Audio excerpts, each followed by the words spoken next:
We see great divisions happening within our country, and with them the accumulation of power in the name of democracy. We will take a look at why this is being done in this manner.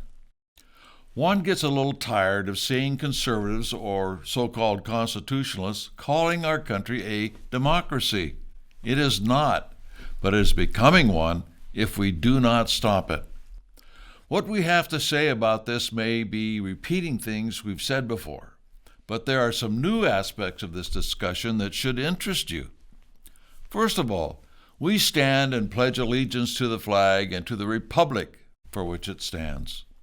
You cannot find the word democracy in the federal constitution or in any state constitution. You can find support for democracy in the Communist Manifesto. Now, many people who read the Communist Manifesto think that Marx and Engels were lying when they said they wanted democracy. That is because they either do not know the tactics of the Marxists or they don't understand what democracy really is. The communists and socialists do want democracy. They know by winning the battle for a democracy, they can use it to change our republic into a democracy and then a dictatorship. Before we get into this in more detail, let us quote some of our founders as to what they had to say about what we see happening today. The Democrats want to control all three branches of government, and in the process change our government to where it cannot be a constitutional republic, but a democracy as the first major step toward tyranny. Perhaps tyranny is too strong a term. Yet let us quote James Madison, our fourth president, when he wrote this in the Federalist Papers.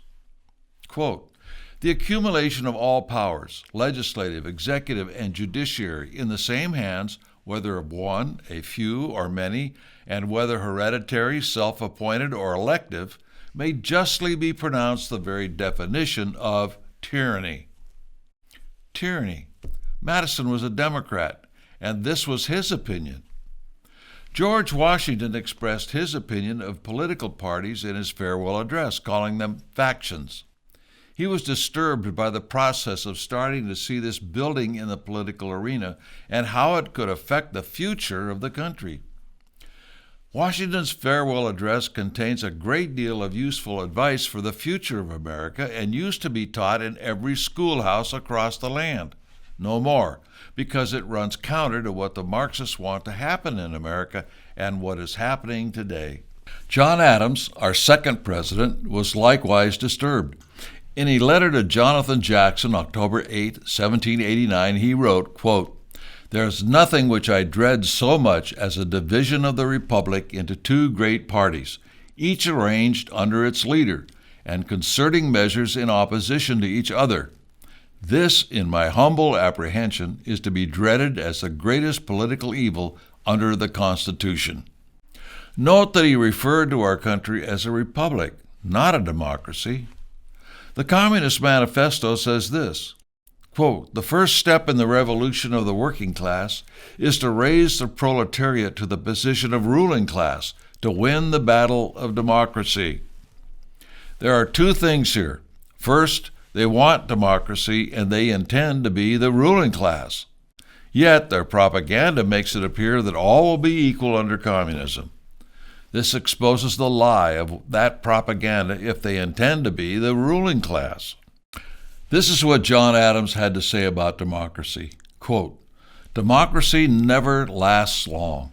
It soon wastes, exhausts, and murders itself. There never was a democracy yet that did not commit suicide." When it comes to understanding the motivation behind the support for democracy by such men as Marx, the great writer and philosopher G.K. Chesterton understood the process. He wrote this, "You can never have a revolution in order to establish a democracy. You must have a democracy in order to have a revolution."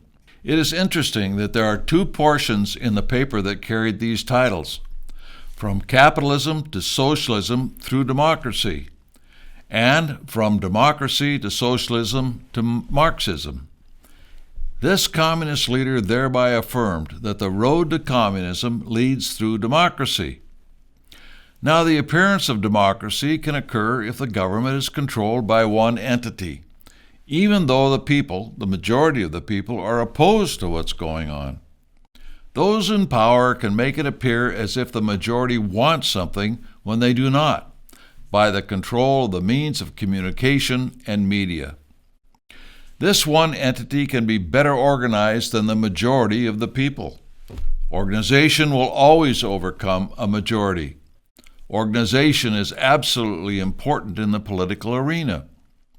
Now, we've exposed over and over again in these short videos that an organization exists behind the scenes which influences both political parties, especially at the top. The rest simply follow because they're not organized. Conservatives are rarely organized since it is against their nature. They want to be left alone and not to have to come together to do much of anything. Oh, they think that rallies, which are only spontaneous, short-term expressions of political support, are instruments of change. They're not. Rallies do not change anything. When they're over, they're over. It takes long-term structured and concerted activity in order to get things done. And we're not talking about simply putting up yard signs for a candidate or doorbelling for him. These things only work on those who are already in agreement with you. What about those who do not agree with you? What kind of organization do you put together to change their minds? We're not talking about political parties either. They're too corrupt and open to corruption and attract people who want to have power placed into their hands. They will cheat and lie in order to accomplish this. For those of you who have worked in the political process, you know that you spend at least 50% of your time fighting your supposed friends in the political parties. The recent events regarding the 2020 election has shown that there are deep divisions within the Republican Party, some who represent the constitutional side of the equation and those who are just as socialist as the Democrats. What we see happening before our very eyes, as Jan Kosak expressed it, is the movement from capitalism to socialism through democracy, or from democracy to socialism to Marxism.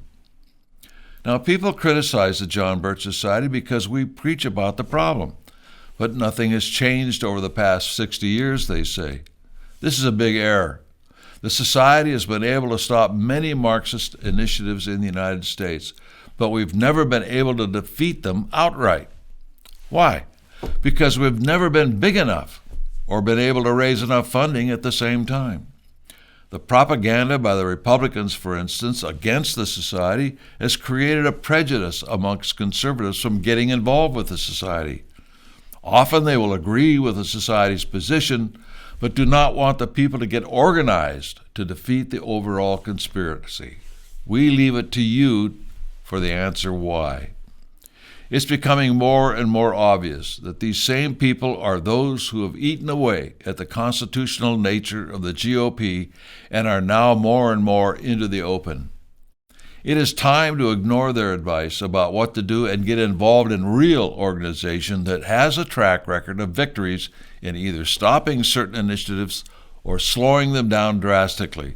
So much so that the elitist magazines carried several articles saying that the elective victory of 2016 was a result of the educational efforts of the John Birch Society over the years. They even had articles that stated that the American people were being influenced away from globalism and trade agreements that promote a global solution to trade. The Society has been in the forefront of this movement since the beginning, and some have caught up. The issue of the TPP, the Trans-Pacific Partnership, was made an issue in the 2016 election due to the efforts of our membership in informing key opinion molders around the country and in Congress. How much has the John Birch Society affected our country? In a book review in the Chicago University Press of a biography of Robert Welch, the founder of the John Birch Society, they make the statement, quote, "It's hard to deny that we're living in Robert Welch's America," meaning that Mr. Welch and the Society has had a great amount of influence on our country. Further, they say that the book, quote, shows how the John Birch Society's highly effective grassroots networking became a profound, yet often ignored or derided influence on the modern Republican Party. Now, we could spend a great deal of time outlining the successes of the Society and how they've slowed down the agenda of the Marxist conspiracy over the past 60 years. But we need help, considerable help, your help. Get involved if you are not involved already. Learn the simple lessons we talked about in the beginning of this video about democracy and what our founders had to say about it versus Marx and other communists. Don't allow the pundits you listen to use the term democracy to describe our form of government. They are either displaying a gross ignorance of what our system is, or they're doing the job for the other side in keeping their audience ignorant. The more we teach the fundamentals to the people, the less chance the deep state can use false terms to enlist the support of the people for their programs. Much of this information is in the beginning of this book, In the Shadows of the Deep State. You can go to shopjbs.org to not only order this book, but for more information on what materials to use to educate your friends and family, and especially the opinion molders in your community. Start with the basics, but do it now.